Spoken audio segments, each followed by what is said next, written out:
Good morning, my friend. I hope you're doing well. It is Tuesday morning, and this is not Tuesdays with Tata. I've got a special episode for you today. Tata and I will be back on next week on Tuesday with something new for you. But I had an opportunity last Friday to sit down and get on Zoom and talk to U.S. Air Force fighter pilot Hasard Lee. Hasard was an F-16 pilot, and then he transitioned to the F-35, which is our new stealth fighter that's being used by Allied Air Forces all over the world. And Hasard was one of the guys that wrote the training program. He's teaching other pilots how to fly this airplane. And he left active duty. Well, you'll hear his story, but he left active duty a few years ago, and now mostly teaches and flies part-time for the Air National Guard. And he's got an amazing YouTube channel, almost 300,000 followers on YouTube. He's got a really engaged group of 60 some odd thousand followers on Instagram, which is where I met him. I follow a lot of pilots on YouTube and Instagram, and he's got this really cool channel where he'll watch a video of other people flying and then comment on the things that are going on in the video, or he'll pull up a clip from a movie where they talk about aviation, and he'll break that down and help you understand what's really happening and what's real and what's not real. And so I started following him, and then I saw that he was getting ready to release a book. And it turns out Hasard has written a book about clear thinking. It's called The Art of Clear Thinking, a Stealth Fighter Pilot's Timeless Rules for Making Tough Decisions. And this book is releasing today from St. Martin's. It's available anywhere books are sold. And I reached out to Hasard and said, hey, what do you think about being on my podcast? I kind of told him about me and about how I'd had a couple of Air Force Thunderbirds on the show, and I noticed that his book was endorsed by, general officers, NASA astronauts, CIA agents. He's got just an incredible group of endorsers on this book, and this is his debut book. It's not ghostwritten by somebody else. He wrote it himself. So I was just super impressed, and I reached out and said, I'd love to have you on the show. Can I get an advance copy of the book? And he was so gracious. He sent me a copy of the book, which I read in 3 days. It's just incredible. It's one of the best books on leadership and clear thinking and decision. It's really about decision making, and one of the best books I've ever read on that topic. And we had just a wide ranging conversation about flying and about war fighting and about leadership and about thinking and problem solving. It's just a smart guy, and I really enjoyed the conversation. I think you will too. Hasard Lee, as I said, U.S. Air Force fighter pilot who began his career flying the F-16, which is a really cool airplane that lots of kids grow up wanting to fly. He was a flight commander.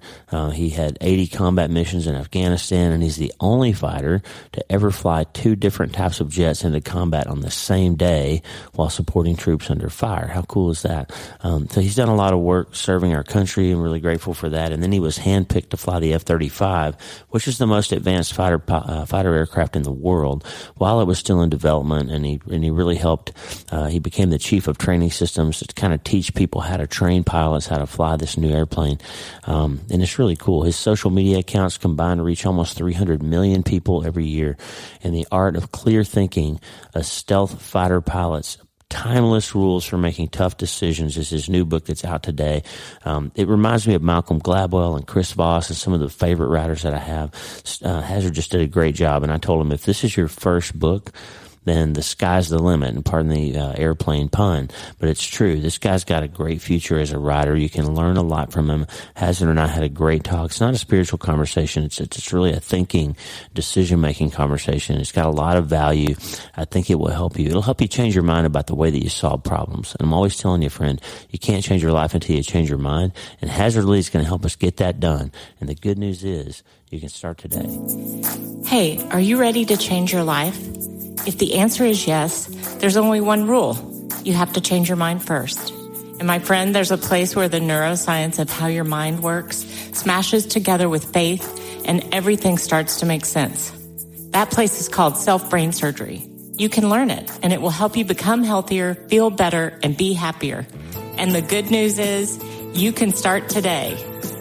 Thanks, Lisa. Hey, so glad to have you listening today. I'm Dr. Lee Warren, and I live in Nebraska in the United States of America with my incredible wife, Lisa, my father-in-law, Tata, and the super pups, Harvey and Lewis. I'm a neurosurgeon and an author, and I'm here to help you harness neuroscience, the power of your brain, faith, the power of your spirit, and good old common sense to help you lead a healthier, better, happier life. Listen, friend, you can't change your life until you change your mind, and I'm here to help you learn the art of self-brain surgery to get it done. If you like the show, please subscribe so you never miss an episode, and tell your friends about it. If you tell 2 or 3 friends this podcast was helpful to you, imagine how much good we can all do around the world together. I'm Dr. Lee Warren, and I'm here to help you change your mind so you can change your life. Let's get after it. Well, friend, welcome back. I'm so excited to be with really just a guy that I think is one of the coolest guys I've ever encountered. I've got United States Air Force Major Hasard Lee on the show with us today. Welcome, Hasard. Lee, this is great. Thanks for having me on. I'm so excited to talk to you. I found you on Instagram because I follow a bunch of fighter pilots and different people, and I'm a brain surgeon, okay, but I live vicariously through fighter pilots. I was one of those kids that I wouldn't have had, if I could have had trading cards that weren't baseball cards, they would have been fighter pilot cards. So I've always been kind of a fan of aviation. Both my parents were private pilots, and I grew up around it and spent 12 years in the Air Force, 14 years in the Air Force. And when I found you, it was because you were reviewing videos of other people flying and like talking about the things that you were seeing. It was just really cool. So you did a nice job. And then I found out you're releasing a book next week, and I thought, I got to get this guy on the podcast. So tell us, Hasard, a little bit about your career and your life, and then we'll get into your book and your story after that. Yeah, sure thing. So, like you, I grew up wanting to fly fighters. I was really, really interested in it. I went to an air show when I was 5. And so this was back in the day when you could hop into an F-16 or F-15. They had them parked out there. I don't think you can quite do that anymore, but put the helmet on, and after that I was hooked. I knew that's what I wanted to do. It's a little bit tough as a kid to have this dream. If you're a baseball player, want to be a professional baseball player, football player, you can play those sports. But as a kid wanting to be a fighter pilot, pretty much all I could do was just memorize all the facts about airplanes, and I was obsessed with all the movies. And it wasn't until I was 12 years old that I flew in a Cessna. It was a 152, basically a flying lawnmower. Yeah. But, I was just hooked. This was in Los Alamos, New Mexico. My dad was a physicist. So a small town out there, home of the Manhattan Project. And there's a mesa that the airfield sits on. So as soon as you take off, it's like taking off of an aircraft carrier, and there's about 1,000-foot mesa that you're dropping off of. So after that, I was hooked. I applied for the Air Force Academy. I didn't get in, so I wish I kept it, but I got a rejection letter from the Air Force Academy. I thought my dream was crushed because back then I didn't quite know all the paths to becoming a fighter pilot. And a few weeks later, I got a letter saying if I went to a place called New Mexico Military Institute, kept my grades up, I could reapply for the academy, and they'd give me kind of a priority look at it. So I got into the academy that way. At the academy, I was a boxer, so collegiate boxer, which actually caused some issues. The day before my flight physical, I got hit in my ear, and it ruptured my eardrum. I thought the dream was dead there once again, and so went through a couple months of waivers to try and first of all get my ear healthy, and then to go through the process of applying to get my pilot qualification. So I was good on that end. Got selected for pilot training. Went to Vance Air Force Base. Flew the T6 Texan II. It's almost like a P-51 Mustang out there. Yeah. I was hooked like nothing else before. I love the combination. It was almost like sports and school combined together. So it really clicked for me. I wasn't a great student. I wasn't a great athlete, but that's something that really clicked for me. Went on to T-38s after that, selected to fly F-16s, and flew the F-16 for 6 years, deployed to Afghanistan, and in 2017 was selected to be one of the initial people flying the F-35. This was pre-IOC, so it wasn't ready for combat yet, and have been in the F-35 ever since. In 2020, I got out of active duty, and I'm now in the reserves and a writer, and then, as you said, do some social media stuff as well. So it's been a fun journey. Wow, that's an amazing story, and just a couple of points during that journey when you could have given up and done something else. And so, we don't know each other yet, but my books are all about the path from hopelessness to hope. Like one of my books is about brain tumors and people who encounter fatal diagnoses and how they find a way to manage to put their lives back together. And one of my books is a memoir of my time in Iraq and in combat and PTSD and all that stuff, and how you find your way back from big things like that. What's the thing for you that kept you from giving up when it seemed like you might have lost it all? Like, you don't get in. Why don't you just go to business school or something else? What makes you keep going? I don't know. It's just always been in my blood since I was, just a young kid. I always was just a fighter and really didn't give up. So I think a lot of it is genetic. I credit my parents a lot for fostering that, especially now that I have kids. You can see they have their own personalities. They really do their own thing. But as a parent, you can nurture a lot of things as well. So you might not be quite a carpenter, but you're a sculptor of like adjusting, how they're growing. So I guess I have to credit just my DNA as well as my parents and that combination. But I've always been pretty resilient.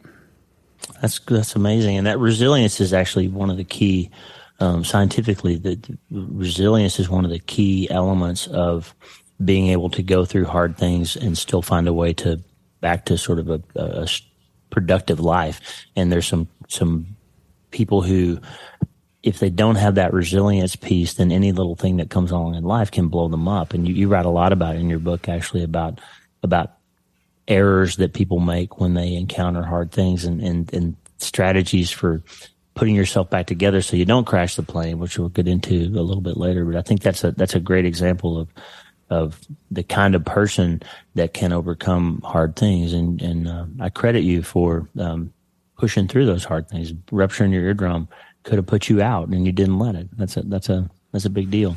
So talk for a second about the difference between, this is just a nerd question. What's the difference from a pilot's perspective of the 16 and the 35? Like, I've heard different pilots comment on flying those two airframes. And what do you think about those two planes? Yeah, that's a great question. There's a lot of misinformation out there as well. F-16, sexiest fighter ever built. Still my favorite plane. It's the one I grew up wanting to fly. It's an incredible aircraft. And yet it was built in the 1970s. So imagine a 1970s Corvette. It's not going to be able to compete with modern race cars. So it's a great plane, my favorite airplane. But the F-35 just blows it out of the water in terms of capability. So it's really comes down to a few things. One is stealth. So that's the ticket to a high-end or even medium-end fight now. So you have to be stealth. F-16 is not stealth, and it's something that needs to be baked in. Most of it comes from the shape of the aircraft. So it's stealth. It has fantastic sensors, so you really need to have amazing sensors. So it's almost like playing a game of football, but you're invisible. So they can't see you, and you can see them. So it's almost not even fair in the F-35. Sensor fusion. So in the F-16, we had, unfortunately, 6 times the CFIT, controlled flight into terrain, that other jets had. Some of that was due to a G-lock where you are pulling too many Gs and you pass out.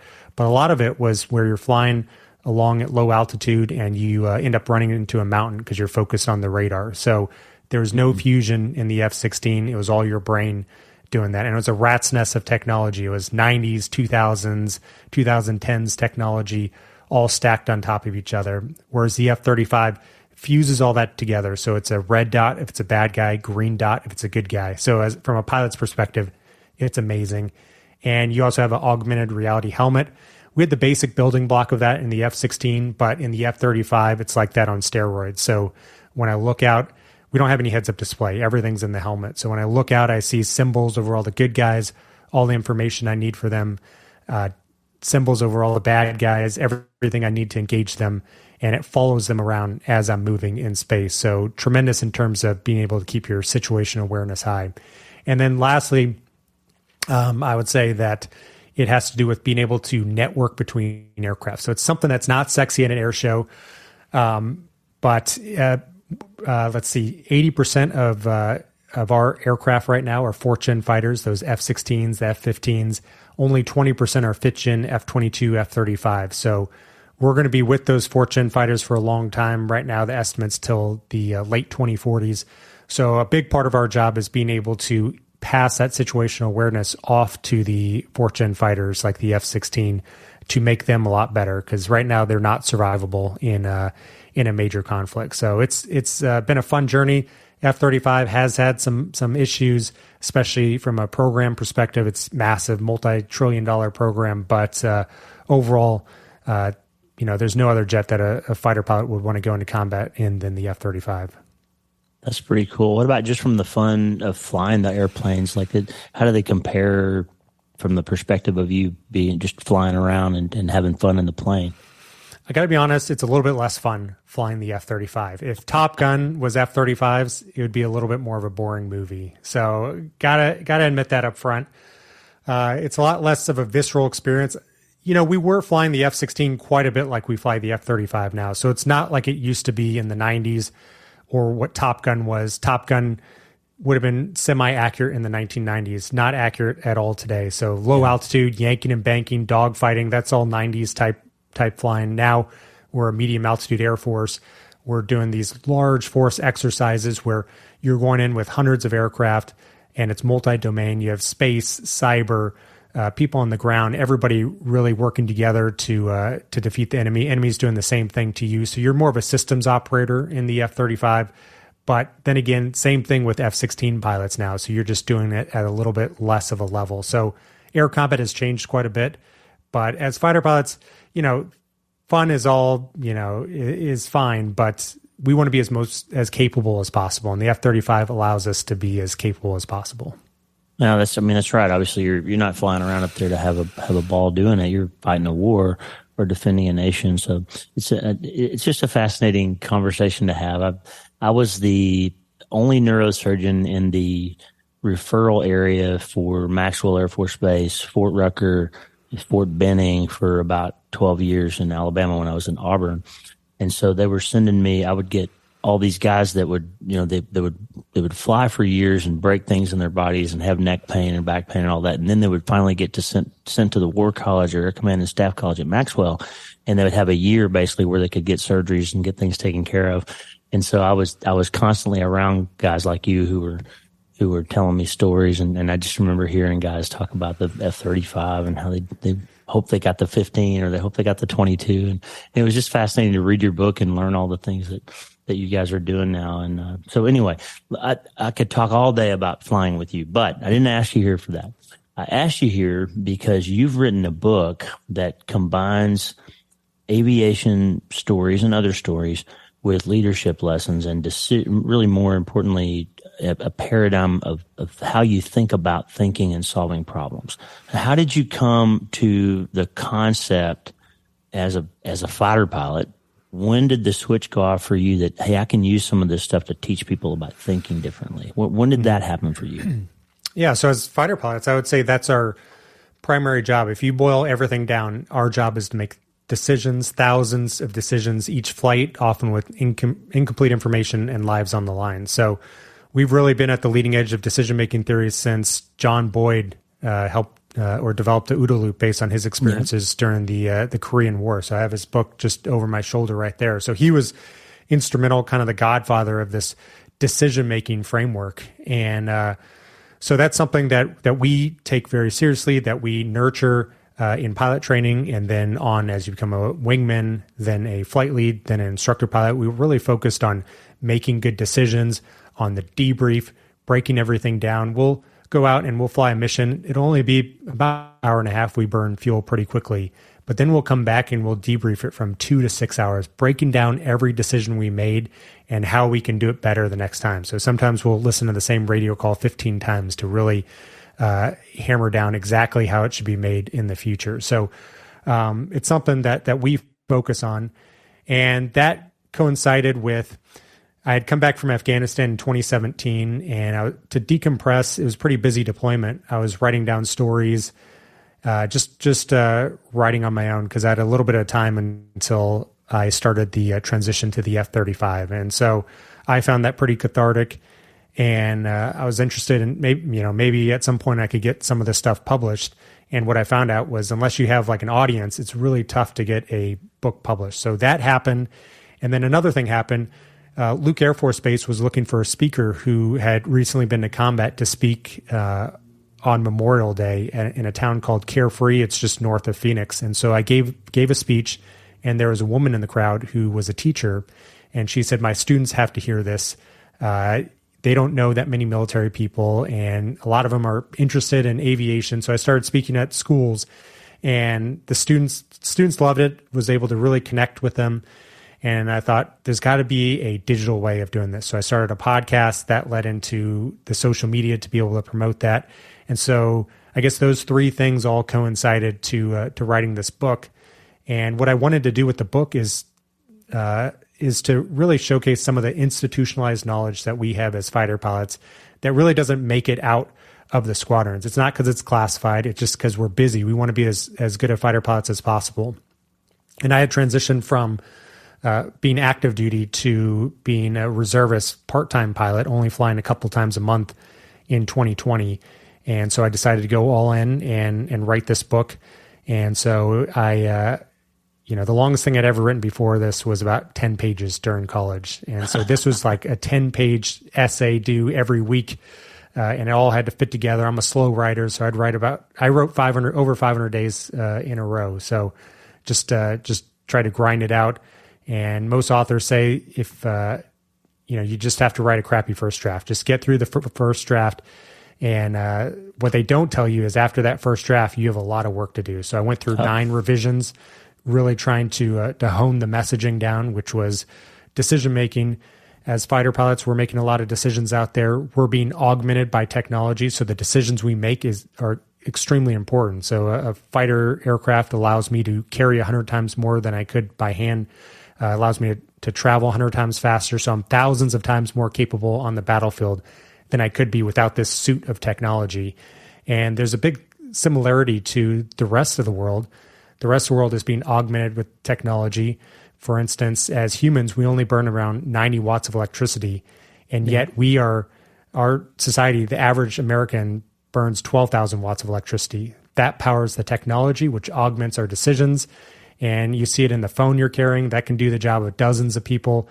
Just a couple decades ago, this podcast setup would probably need a team of 5 people just a few years ago. So That's right. The technology is augmenting our decisions. And actually, there's some predictions that there will be with AI, there'll be $1 billion company started in the next 10 years who will be run by 3 or less people. So it's only accelerating. That's amazing. You said it a second ago, and I don't want to brush past it because it's so important in your development as a thinker and in writing this book. You mentioned the OODA loop from Colonel Boyd. Just tell us about that for a second, because most of the listeners of this show aren't going to know what that is. So what's the OODA loop, and how did that lead to your ace helix idea that you talk about so brilliantly in the book? Yeah, so John Boyd, he was a revolutionary thinker in the 70s, instrumental in developing the F-16. So he came up with the OODA loop: observe, orient, decide, act. And I like to say I know a ton about him, and they teach him his teachings in pilot training, but they don't. So most of what I learned came from the book Boyd. The Air Force is not really dogmatic. It really harvests all the good ideas, and it doesn't really care where it came from. So he was instrumental in developing, our decision-making theory now. But in terms of teaching the history of how he came up with this, it really isn't taught to us. And another downside is he didn't write this stuff down. So he gave presentations. So there's a few archives out there that have some clips of his presentation, but there's not a book per se that he wrote. But it was instrumental in how fighter pilots think today about decision making. So don't want to gloss that over. And that has led into how we look at making decisions now, which is assess, choose, and execute. So assess, choose, and execute. You kind of built that as the framework of the book, and how you teach people to think clearly when they're under stress. But one of the things that you said, and the book, by the way, friend, is The Art of Clear Thinking by Hasard. It comes out on Tuesday. Tremendous book. Hasard was kind enough to send me an advanced copy digitally. I've already pre-ordered the audiobook because I want to hear you read it yourself. But the book basically breaks down what elements go into solving complex problems when you're under stress, and how do you avoid some of the mistakes that can be fatal sometimes, or in most of our jobs. My job, it can be fatal for somebody else, usually, as a surgeon. But for a lot of jobs, it's not life or death. It's just, can you be good at what you do, and and what are the elements of that? And so to talk about the ace helix for a second, and sort of what that means and what it means for us. Yeah, so we break down decisions into being able to assess the world around us. So if you're not able to assess the problem you're looking at, you're not going to be able to consistently make good decisions. So the first thing is being able to assess. As pilots, we call that our cross-check. And I go into the book about how to find those key variables that have an outsized influence on the outcome. After that, choosing the correct course of action. First of all, it's coming up with the multiple courses of action that you can actually carry out. So that comes down to creativity. And so I go through a framework called effects-based planning to help develop more alternative solutions. That's something a lot of people and organizations get stuck with. You don't feel like when you're brainstorming that you're making progress. So people glom off onto the first quick idea, and then they start executing on that. So I talk through a process of really structured brainstorming to develop better ideas. And then finally, executing. So executing can be difficult, especially as a fighter pilot. We were flying missions in Afghanistan where close to 1,000 people touched that mission or that target. So everything from spies on the ground to satellite operators to drone operators to tankers taking off from different countries, everything designed to get you to the target and for you to be able to employ your weapons. And so if you screwed up, you were the last link in the chain and you could completely burn that target and maybe never see them again. So there's a lot of pressure involved in that, especially if you are, if there's a lot of stress going on, if there are losses on the ground. So it's, combat, it's mentally challenging, mentally demanding. So there's a lot of techniques that we use as fighter pilots to get through that. And that's one of the big changes that we've had in the Air Force over the last 5 years is really working on the human performance aspect, the mental performance aspect to try and gain every edge that we can when we fly. I thought it was very interesting. You go into cognitive neuroscience. You did a nice job with the science too, by the way. You go into the idea of how people perform less efficiently when they're under stress. You used an example of a student that you were teaching, and he made a little mistake, and it affected his performance. And just talk about that that story. I thought was really important, and how we need to be aware when we're under stress that it diminishes our intellectual capability and our decision-making capability. It could lead to really disasters. So talk about that for a moment. Yeah. So we have a saying that as soon as you put on your helmet, you lose 20 IQ points. And it's a common thing that I see because I'm an instructor pilot now. So I go out and I teach new students how to fly the F-35. And these are some of the most talented pilots out there, but they're in their early 20s to mid 20s.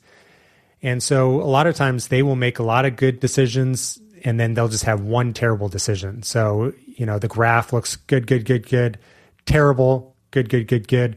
Or they'll make a terrible decision and then the wheels will fall off. So my job as an instructor typically isn't to get those good decisions better. It's to make them make fewer bad decisions and then to not let the snowball effect happen. So a lot of times they will choke. They'll screw up doing something that they know they could do and they've proven that they can do, and they'll let it just affect them because now they'll be focusing their cognitive bandwidth on how they screwed up, on the consequences of that, how they're going to get failed out of training, and then they'll make a whole slew of mistakes. So the example in the book, I talk about just flying back with a student. He had done really well. We'd gone out, we'd done some dogfight training, BFM, and coming back, the F-35 is unique in that most of the controls outside of the HOTAS, hands-on throttle and stick, are on two giant touchscreen displays, so almost like two giant iPads. So it takes a little while for new students to be able to figure that out.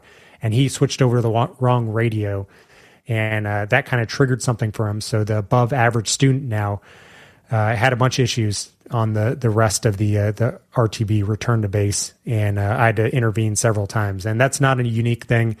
A lot of students have that issue of they make one mistake and they let it snowball, and that's just because they haven't really trained themselves mentally to be resilient. That's a good story. And, you said several times some lines that I think apply equally as well to surgeons and to other types of professionals. One was, it's a line that we say all the time, like if your plane's still flying, you could still make it worse, or you could still make a mistake and ruin it all. And we always say if your patient's not dead yet, you can still make them worse. Like it's the same idea. And you talk about that under stress, people sometimes forget that they still have to fly the airplane. Like they still have to accomplish the mission. So talk about the things that pilots do that can translate into the rest of our lives when they're under stress or when things start to go sideways. Like what are some things that you can do to find your way back to higher performance? Yeah, so it really depends on if you're starting off from a planning perspective. So if you're starting off from a planning perspective, going through the ACE helix, assessing the problem, then finding the proper course of action, and then executing on it can really help. Another thing is graphing the importance versus the urgency. So there's a lot of science behind. As humans, we struggle with being able to understand the importance versus urgency.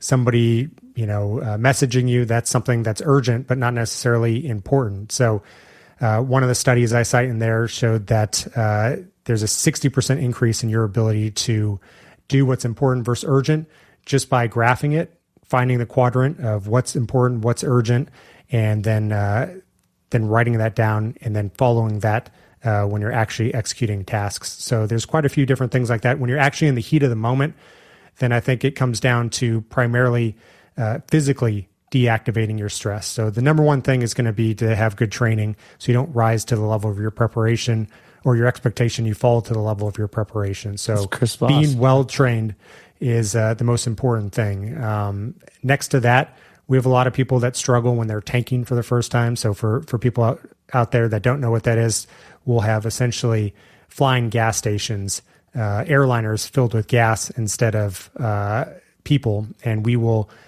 pull up behind them and they'll stick a boom into the back of our jet. So hundreds of thousands of pounds of fuel, and new students really struggle with that. And what we teach them is to just wiggle their fingers, wiggle their toes, really slow down their breathing to activate their parasympathetic nervous system. So there's a couple different breathing techniques, but I'd say the most common is just box breathing, 5 seconds in, hold for 5 seconds, 5 seconds out, hold for 5 seconds. Don't get too caught up in whether it's box breathing, triangle breathing, or the seconds. It really depends on your oxygen demand, but really just trying to slow down your breathing can really slow down and increase your ability to make good decisions. And then finally, they don't call it tunnel vision for a reason. It's not just cognitively you're focused on one thing, but you actually get tunnel vision when the stress starts to increase. So for me, I found really trying to push that vision out, looking out of the corner of your eyes, can really help you to remain detached, because that's kind of one of our primary jobs as fighter pilots. We'll show up in a close air support environment, and we'll be at 15,000 feet. We'll be able to see the battlefield. Troops on the ground are being shot at, and our job is to be that calm voice, clear thinker overhead that can make good decisions. Because dropping a 2,000-pound bomb, if you do it wrong, you can kill a whole bunch of people. Yeah, you tell a really cool story about that, about having to drop a bomb close to some friendly troops. And friend listening out there, this book is, Hasard, really, for your first book, it's hard to believe that you wrote this as well as you did. You've got kind of a Malcolm Gladwell meets Jocko Willink and Chris Voss kind of vibe, and it's just so valuable. And you did a really nice job. You should be really proud of yourself. And I pray that the book is really successful, and we'll introduce it to a few thousand more listeners, hopefully on Tuesday. But a couple more things I want to cover. What is effects-based operations? I thought that was an important concept that I hadn't really thought about before. Right. So effects-based operations is really breaking things down into the effects that you need. So this was really born out of John Warden, one of the great air combat thinkers of the 20th century. And so back before he came about, the way that armies and air forces fought was more attrition. So force on force, we're going to match the aircraft versus the aircraft, the tanks versus the tanks. What he did was, let's not worry about that. Let's break everything down into what desired effects we need. So we need in his case, it was the Gulf War. We need Saddam Hussein to capitulate. So how are we going to do that? We're not going to necessarily have the aircraft fight the other aircraft. We're going to have the aircraft go after infrastructure. So we're going to try to take down the electrical system. So it really is applicable in how we plan missions today. So we don't have specific assets tied to what we're going after. And a good example of that from the Gulf War was him using payloads with Apache helicopters to conduct the opening strikes of the Gulf War. So that's something that never would have happened before then. They would have put the fastest, the best jets to go in, and through effects-based planning, he's able to say, all right, we need 2 early warning radar sites to be destroyed. How can we do that? We need a couple of things. We need them to not be detected by radar. We need to make sure that they've been destroyed, and for that information to get back to headquarters, we need to make sure that we have enough firepower to destroy them, and we need them to be able to make slight adjustments to their aim points at the end because the enemy was moving things around. So those were the effects that were needed, and there wasn't any dogma. It's really shedding all the dogma. And so instead of having fighter aircraft go in, they used these lumbering payload helicopters with Apaches. And that's applicable to how we plan missions. It's applicable to everyday life. Say you want to commute to your job. So, most people would think of a car, but you really want to break that down into how can I be in that spot during that time period? And there are probably some other options, ride sharing, buses, remote work.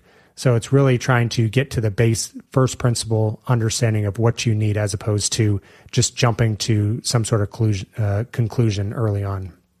It's outstanding. That story of the Gulf War is really fascinating. They were passing fire hoses out of the bigger helicopters to refuel the fast Apaches, and just a fascinating story. And I remember when I was in Iraq, seeing all the different type of aircraft every day in Balad, and it was just an amazing logistical thing that was going on, and knowing that you guys were going outside the wire and defending troops, and it was just such a cool experience. And my perspective, being inside the wire all the time, we got mortared a lot and stuff like that, but I never had to go and shoot anybody. I was always there just trying to save lives. And it was just such a remarkable thing to be around a group of operators at the highest levels of their professions. And you told you did a good job honoring those folks and telling some really cool stories, but in every case, tying it to lessons that matter to everybody else. And so I guess if you had one thing, Hasard, that you wanted the average person out there, the guy who isn't a fighter pilot, he's an insurance salesman or something. So what's one thing that you want somebody to learn from this book that should be the reason they go get it and read it? Well, I think it's going to depend on your situation. And I tried not to make this book one of those things where it's just one idea spun many times around. So I wanted to come up with each chapter tied to a different type of concept. But I would say if I had to break it down, I would say think in terms of expected value. So ultimately, when you're trying to make a decision, what you're trying to do is assess how good something's going to be multiplied by the probability of that happening minus how bad something's going to be multiplied by the probability of that happening. That's all we're trying to do there. So that's one concept. The second, though, is that it's not that difficult to do. So a lot of people, especially as we've become more specialized, like to rely on committees as well as models, something outside of their critical thinking. But I would really stress that everybody should make a decision on their own before hearing that additional information from a committee or a computer model or something like that. Hold yourself accountable to seeing what kind of decision you would make without that external information. And then when that external information comes in, compare what your critical thinking came up with what that external information is. Because a lot of times you're going to find that somebody made a mistake, especially with computer programs. In the military, we have amazing computer programs. They're so complex, so well thought out, but sometimes somebody just forgets one simple variable and it completely blows up the model. So it's very difficult to see and understand where some of these errors can come in. Other times it will be what's called the base of sand. So for instance, a base of sand problem, it's this castle, it's an amazing computer model, but it's built on sand. Essentially, there's an important variable that's on a tipping point. For instance, if we're going into a dictator's country, what's that dictator going to do? So we can forecast with a high uncertainty what he's going to do, but not necessarily with 100%. The enemy always has a vote. So if he decides to do something else, that computer program, despite how complex it is rendered invalid. So a lot of times, if you come up with your own solution and hold yourself accountable, you're going to find a lot of mistakes, And if not, you'll still learn because you'll understand what you came up with versus what either the committee or another expert or the computer model came up with. And you'll be able to assess, how was I looking at this incorrectly, and be able to improve your thinking. So I would say hold yourself accountable and make that decision like you didn't have any external influences, and see what decision you would make. Outstanding. My favorite line from the book, good pilots use superior judgment so they don't have to be superior pilots, or something to that effect. Like, talk about that just for 1 second, because that's perfectly applicable to surgery. Like in brain surgery, you don't want an exciting and eventful operation. You want a boring operation that went exactly to plan and the patient did well, and you didn't have to step up and do something remarkable to save their life. So how does that apply to flying? And just tell us about that concept. I think it's a great place to finish this talk. Right. Good pilots use superior judgment to prevent situations that require the use of superior skill. So we have a lot of great pilots flying in the Air Force, a lot of people with good hands, as we say, great at dogfighting.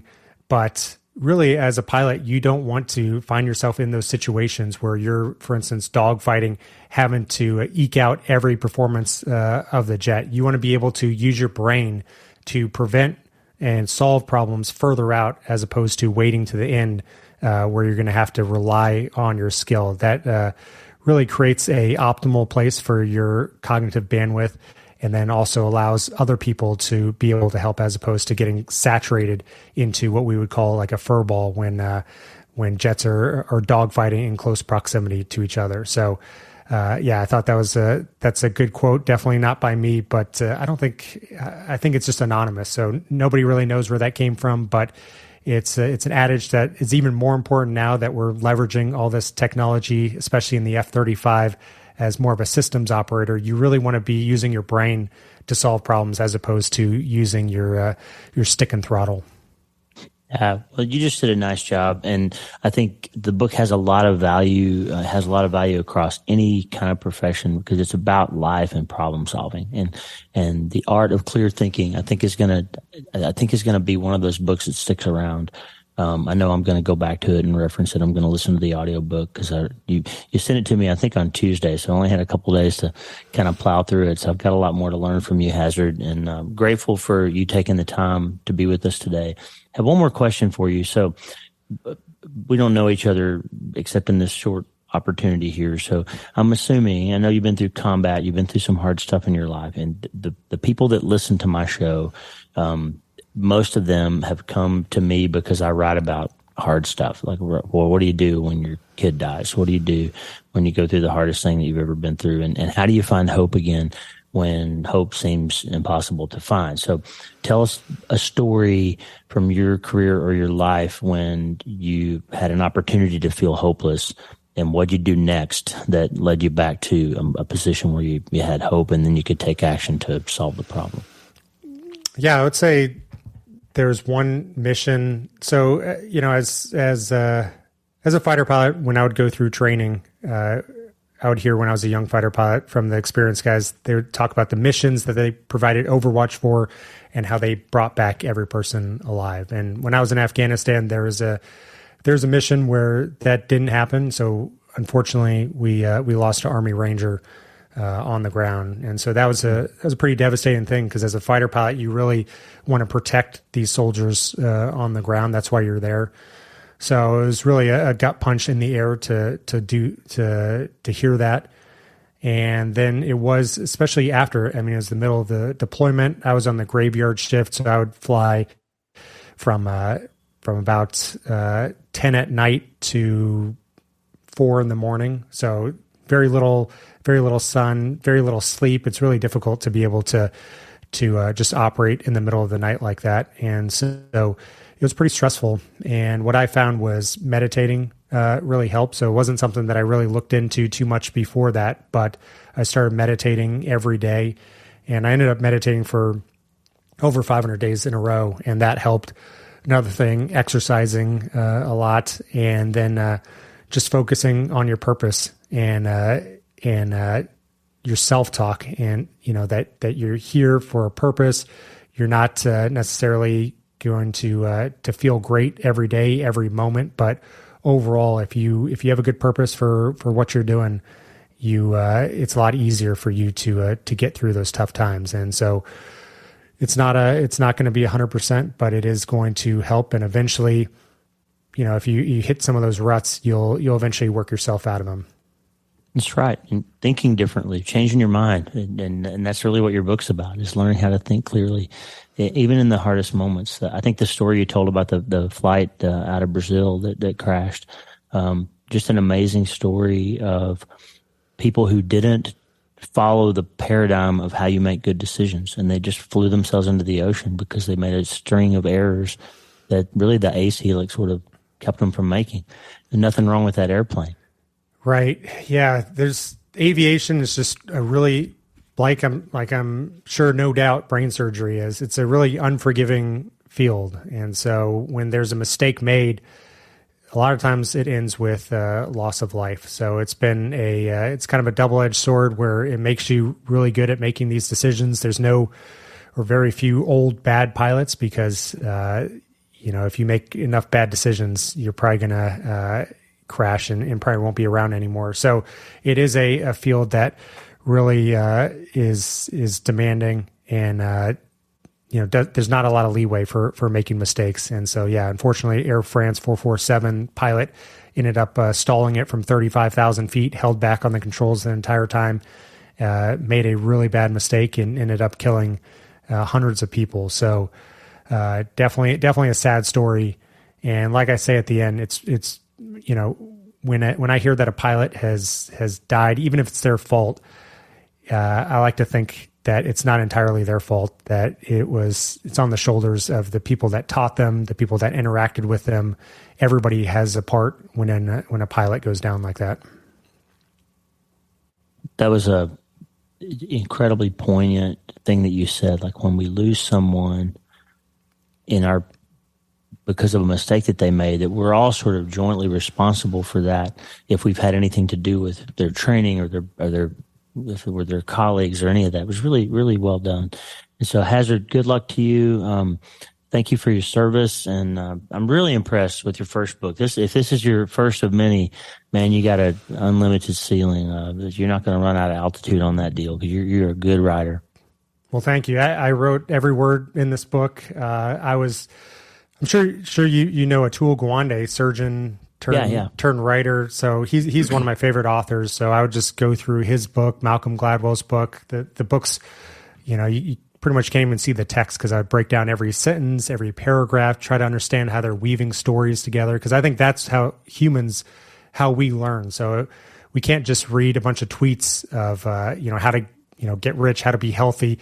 I think somebody said if that's all you needed, all of us would have six packs and be a billionaire. So I think as humans, how we learn is the best way we learn is through experience. But the second best way is through storytelling. I think that's something that's in our DNA that goes back thousands of years. So I really wanted to write a book that was more storytelling, like Atul Gawande's Checklist Manifesto, or his book Better, or Malcolm Gladwell's books, where it's like 80% stories. It keeps you captivated, interested, and then it kind of sneaks in some of those lessons learned. So it's been a fun journey writing it, and I'm excited for other people to be able to read it. Fantastic. Book comes out on Tuesday, The Art of Clear Thinking from Hasard Lee.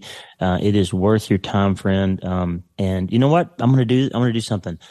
Lisa and I will give away 2 copies of the book. First 2 listeners that write in, lee@drleewarren.com, or comment on Twitter.